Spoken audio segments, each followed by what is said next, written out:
इसका भी थोड़ा अगर डिटेल में जाए तो हम यहाँ बहुत सब कुछ पढ़ सकते हैं, लेकिन फिलहाल के लिए तुम्हारे लेवल पे रहते हैं। ये जो तुम देख रहे हो वेपर्स, क्या है? एटमॉस्फेरिक है, और ये वेपर प्रेशर, ये एटमॉस्फेयर है। क्या हो चाहिए? तो जब तुमने यहाँ से वेपर्स बनाना स्टार्ट किया, टेम्परेचर जब तुमने हाई किया, जब तुमने टेम्परेचर क्या किया?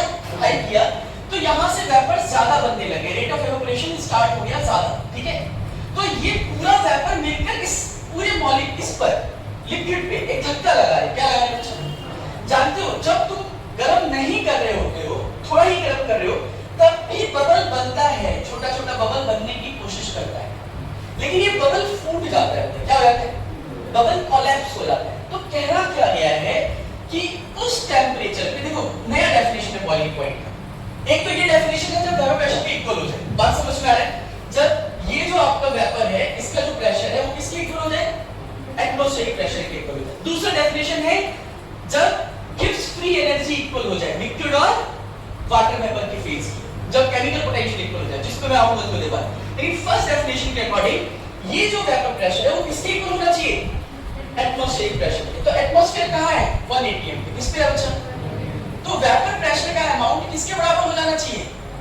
1 atm के बराबर। लेकिन इसमें ना थोड़ा सा ना डाइजेस्टेबल बात नहीं है, क्योंकि देखो जो यहाँ जो प्रेशर, यहाँ जो वेपर बन रहे हैं वो भी एटमॉस्फेयर का ही पार्ट है। फिर कोई भी पार्ट खुद से बड़ा कैसे हो सकता है? इसलिए मैं बबल के हिसाब से समझा। बात समझ में आ रही है? समझो, ये जो वेपर प्रेशर है, सॉरी ये जो वेपर प्रेशर है वो किसके इक्वल हो जाना चाहिए? लेकिन यहाँ पे हल्का सा लूप खोले, तुम्हारे बुक में लिखा गया ये बात, और सही भी है एक तरह से। लेकिन अगर कोई बच्चा बहुत सोचने लग जाएगा तो एक जगह फंस जाएगा कि यहाँ से वेपर निकल रहा है, ये एटमॉस्फेयर में ही जा रहा है, तो vapour pressure is a part of atmospheric pressure, then how can it be greater than itself? अपने ही अब एक छोटा सा पार्ट, ये चीज क्या इस पूरे मार्केट से बड़ी हो सकती है? नहीं हो सकती ना। इसलिए मैं दूसरा डेफिनेशन से समझा रहा हूं, ठीक है? वो डेफिनेशन भी एक्यूरेट है, लेकिन उसके लिए थोड़ा सा वेट करते हैं, समझना। तो मैं बबल का हेल्प ले रहा हूं। किसका हेल्प ले रहा हूं मुझे? वो डेफिनेशन कहां फिट बैठता है? वो डेफिनेशन यहां फिट नहीं बैठेगा। यहां पे तुम कंपेयर नहीं कर सकते वेपर प्रेशर, क्योंकि यहां जो वेपर है वो किसका पार्ट हो जाएगा? एटमॉस्फेयर। किसका हो जाएगा? अब तुम्हें जो मैं समझा रहा हूं वो समझो। यहां एक बबल बना, क्या बना बच्चा? अब ये इसको सराउंडिंग क्या है? इसके सराउंडिंग में पानी है। क्या है इसके सराउंडिंग में? पानी। इस बबल पे एक प्रेशर लगा है, ध्यान से देखते जाना। यहां इस डेफिनेशन से आप पहुंच सकते हो कि एनसीईआरटी क्या बोलना चाहिए। एनसीईआरटी ये नहीं बोलना चाह रही कि ये वाला वेपर प्रेशर इसके इक्वल हो जाए, वो बोलना चाह रही है कि जो एक्सटर्नल प्रेशर है, कोई भी जो बॉइलिंग पॉइंट की डेफिनेशन है वो है एक्सटर्नल प्रेशर वेपर प्रेशर के इक्वल हो जाए। अब वो जो वेपर प्रेशर है वो कौन सा, ये समझो। यहां जो बबल बना है इसके अंदर वेपर्स है। क्या है इसके अंदर? क्या है इसके अंदर बताओ। अब ये जो बाहर प्रेशर लग रहा है ये एटमॉस्फेरिक प्रेशर, क्योंकि atmospheric pressure he surface of the liquid पे लग रहा है।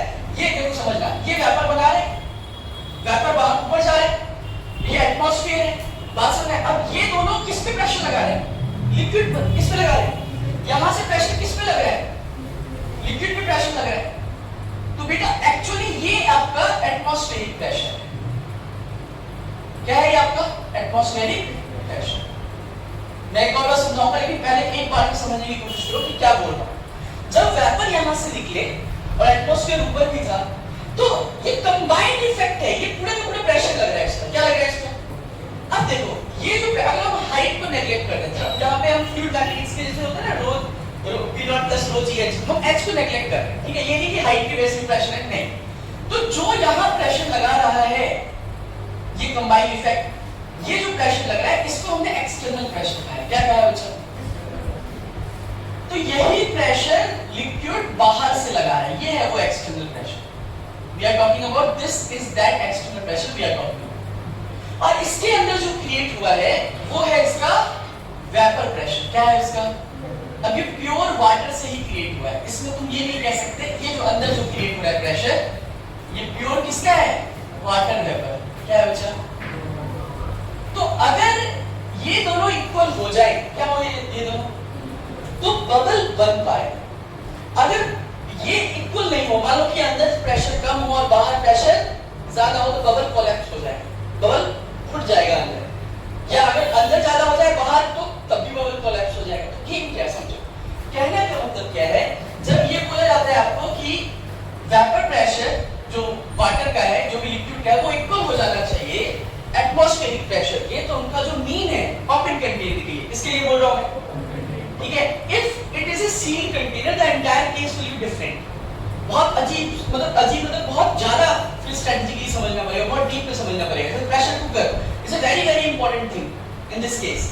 प्रेशर कुकर के मैकेनिज्म भी इसी पे बेस्ड है, ठीक है? लेकिन पहले ये समझते हैं, समझो। तो ये जो बबल बना है, इसके अंदर जो प्रेशर लग रहा है वो किसका लग रहा है? वेपर्स का। किसका लग रहा है? और इसके बाहर जो प्रेशर लग रहा है वो कहां से आया? वो प्रेशर ऊपर से ही तो आया, एक्सटर्नल है कि नहीं है? तो ये जो एक्सटर्नल प्रेशर है, जब किसके इक्वल हो जाए? बबल के अंदर के वेपर प्रेशर के इक्वल हो जाए तो बबल का शेप रहेगा, मेंटेन रहेगा, तो बबल बनने लग जाएगा। और उसी टेंपरेचर को हम बॉइलिंग पॉइंट कहेंगे। बात समझ में आ रही? बात समझ में आ रही है? अब इसको लोग रख लेते हैं कि वेपर प्रेशर इक्वल हो जाए एटमॉस्फेरिक प्रेशर के। इसको एक्सप्लेन किया है मैंने कि बबल के हिसाब से देखोगे तो ये बात समझ में आएगी, वरना एक दिक्कत आ जाएगी।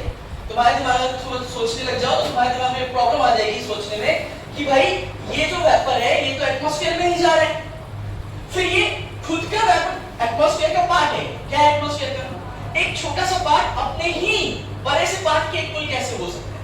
ये दिक्कत आ जाएगी। इसलिए मैं बोल रहा हूं इस तरीके से समझो कि ये जो वेपर प्रेशर है, जहां वेपर जा रहा है वो एटमॉस्फेयर में जा रहा है। किसमें जा रहा है? और एटमॉस्फेयर इस पर एक फोर्स लगा रहा है, प्रेशर लगा रहा है, तो ये प्रेशर वाटर में डिस्ट्रीब्यूट होगा कि नहीं होगा? We are understanding according to microscopic level bubble formation. ये what is boiling point. Exact mechanism तो यही है कि बबल जब बनने लग जाता है ना, उसी को हम बॉइलिंग पॉइंट कहते हैं। बात समझ में आ रहा है? तो यहां से जो वेपर निकले, क्या निकले यहां से? तो ये वेपर एक्सटर्नल प्रेशर को इंक्रीज कर रहे हैं, और यही प्रेशर किस पे टकरा रहे हैं? इनके मॉलिक्यूल्स किस पे टकरा रहे हैं? सरफेस ऑफ द लिक्विड पे। और सरफेस ऑफ द लिक्विड पे टकरा रहे हैं तो यही प्रेशर नीचे आ रहा है प्रेशर। तो ये बाहर एक कह सकते हैं कि एक्सटर्नल प्रेशर है, यही प्रेशर यहां लग रहा है, ये एक्सटर्नल प्रेशर। और वेपर बबल के अंदर जो प्रेशर है वो वाटर वेपर का है। किसका है? Pure water. तो जब इसका जो प्रेशर है, ये जो प्योर वाटर वेपर का प्रेशर है, वाटर वेपर का, ये जब इक्वल हो जाए एक्सटर्नल के, किसके इक्वल हो जाए? एंड इस केस में क्योंकि ओपन है atmosphere, it is atmospheric pressure. It is what? Atmospheric pressure. अगर प्रेशर कुकर होता ना तो पूरा गेम चेंज हो जाता। किसने कुकर में खाना बनाया? तुम मुझे बताओ, कुकर में जो खाना बनता है वो ज्यादा टेंपरेचर पे बनता है कि कम टेंपरेचर पे बनता है? जल्दी बनता है कि स्लो बनता है? जल्दी। इसका रीजन बताओ। चलो सोच क्या कि कुकर में जब हम खाना बनाते हैं, सिंपल सा क्वेश्चन है, इसी से रिलेटेड है कि वो खाना जल्दी क्यों बन जाता है?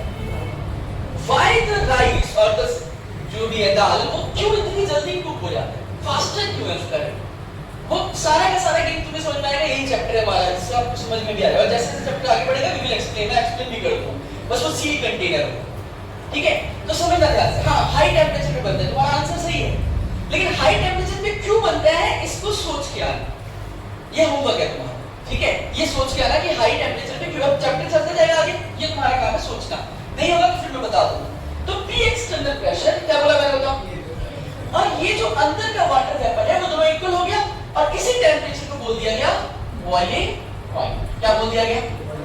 तो सिंपल फॉर्म में बात करें तो बॉइलिंग पॉइंट वो टेंपरेचर है जहां water vapour inside the bubble, I am talking inside the bubble, mostly people talk outside the layer of this, ठीक है? वो एक कंफ्यूजन क्रिएट होता है, मुझे नहीं पता कि लोग कितना डीप जा रहे हैं कि नहीं जा रहे हैं, लेकिन मुझे ये पता है कि यहाँ पे कंफ्यूजन है, इसलिए मैं इस केस को ले रहा हूँ। बबल के अंदर जो प्रेशर है वो प्योरली वाटर वेपर के कारण है। किसके वजह? तो ये जो प्योर वाटर वेपर के कारण जो प्रेशर है वो जब सराउंडिंग फ्लूइड जो कि एक्सटर्नल प्रेशर लगा है बाहर से उसके इक्वल हो जाएगा, तब ये इसको हम बॉइलिंग पॉइंट कहेंगे। Do you get this? क्या बचा? वही तो कह रहा हूं, टेंपरेचर बढ़ाएंगे ना तो इसके अंदर कन्वेक्शन स्टार्ट होगा। क्या स्टार्ट होगा? तो डेंसिटी कम होगी मॉलिक्यूल्स की, तो जैसे ही डेंसिटी कम होगी तो मॉलिक्यूल्स ऊपर आना स्टार्ट करेंगे, गैप क्रिएट होगा। क्या क्रिएट होगा? डेंसिटी कम होने का मतलब क्या है? समझो, इस फिजिक्स से आ जाएगा इसका आंसर। अगर तुम थोड़ा सोचो, जब तुम टेंपरेचर बढ़ाओगे तो मॉलिक्यूल की काइनेटिक एनर्जी बढ़ेगी, तो दूर जाएगी। क्या जाएगी? बच्चा, डेंसिटी कम होने का मतलब वो उनके मॉलिक्यूल्स दूर जा रहे हैं। जब मॉलिक्यूल्स दूर जा रहे हैं तो वो अपना दूर जाने का मतलब वो अपना स्टेट चेंज करें। इस एरिया, इस वॉल्यूम में मॉलिक्यूल्स ने अपना स्टेट चेंज कर लिया। क्या चेंज कर लिया?